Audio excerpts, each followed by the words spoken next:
Hello everyone. I'm trying a different angle on this. I'm single pin picking this big old Brinks padlock that I bought. Just want to make sure that everything can be captured in this. But I believe there is a spool pin in pin 1 position because I've opened it with a Bogota and a Bogota and a worm. We'll make sure I get that off that warding. Off that rivet down there, because sometimes you'll run into this, and hopefully my fingers won't be getting in the way. I'm just trying a different angle on this, and I'm trying to pick it at the same time. So there you go. Basically, I go back to pin 4. It's a 4-pin lock. I go back to pin 4, and I'm applying like medium tension, I would say, on this. Not really light, but more like medium. And I don't really hear any clicks or anything, but when I touch one of the pins, I think it's like 3 or so, I'll get a pretty good movement on the core, almost like a false set. It's like you pick one pin. I'm going to try to do this here, because when I do get it, the spool is pretty fun to play with, because I almost thought I was breaking my pick the first time I did it, because I went to pin 1, which seemed to be the last one to pick, and I went to push up on it and it didn't want to move. But I know how standard keys are. I haven't even opened this thing up with the key yet. I've opened it like 4 or 5 times just by picking it, but I haven't even used the key. But I looked at the bitting, and it's kind of a ramp, low at the very bottom to high at pin 1. And so I was looking at the pins after I had gotten the full set, which I haven't even gotten on here yet. The core really moves a lot when you get it,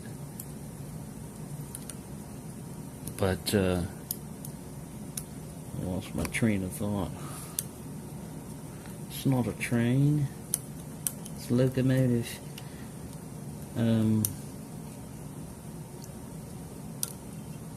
When you set pin 1, you let off so much on the tension, you think you're going to drop everything, and then it just goes. That's what I hope to capture in here is that particular event. But right now I'm just kind of random picking, trying to get a false set. Out of desperation, I guess. I just opened it like 2 minutes before. I've opened it 3 or 4 times in my hand, and I opened it once on this vise right before I did this video just to make sure I could do it, but that was off camera without the video. So 4 pins, you should just go try to find the binders and stuff. I don't know, unless you get that unless you get that core to move, you really can't mess with pin 1, because I think it's the last one in the binding order, and if you try to set it first, it's also springy when you first go in there. Pin 1 is springy, so I don't mess with it that much. But we might have to do several takes of this, because I'm going into 5 minutes yet, and I haven't even gotten my false set, which I need to open this lock. So I don't know what anybody could learn from this other than me struggling and wasting 5 minutes of their life. So I guess I'll start over. No, ooh, I got my false set. There we go.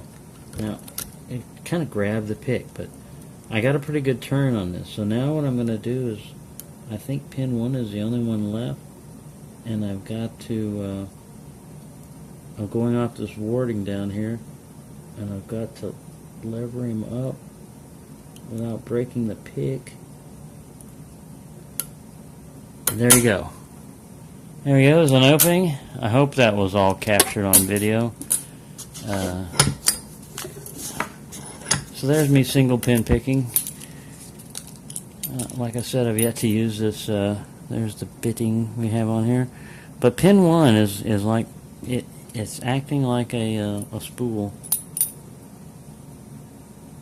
And I've noticed that this hole is open, and this one is just an indentation. I mean, it doesn't go all the way through. So if it was going to be a drain thing, they didn't drain all the way. But there you go. I can single pin pick, and it is fun. It's a lot different than, you know, just sticking a rake in there and going wiggle wiggle and it's done.